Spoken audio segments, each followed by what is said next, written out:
It is very important for us as citizens of this country to pay attention to the signs of external involvement in the business of this country.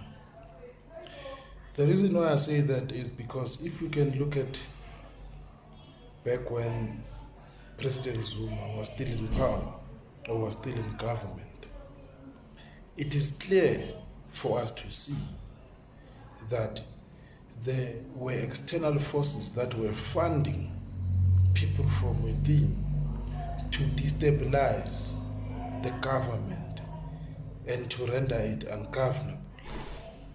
To prove that, there is a simple question that needs to be answered. And the question is, why is it that ever since Cyril Ramaphosa became the president of the country, we have not seen any protests at the level at which we used to see them back when Jacob Zuma was president?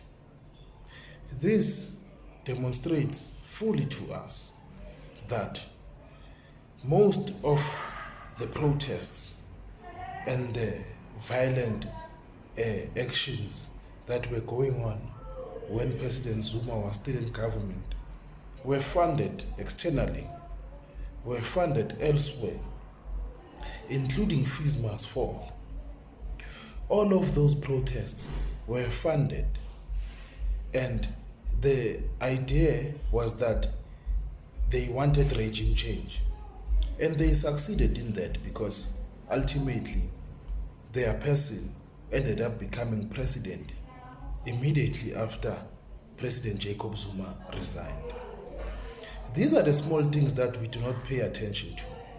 If you can look at ever since Ramaphosa became president, recently we've heard a lot of noise about foreigners taking people's jobs and Mabaham and all of that. But it has never reached a level where it becomes violent. But if we can remember, back when Jacob Zuma was president, any small incident that would happen would instantly spark very, very sporadic protest action, and it would spread amongst many places for many different reasons.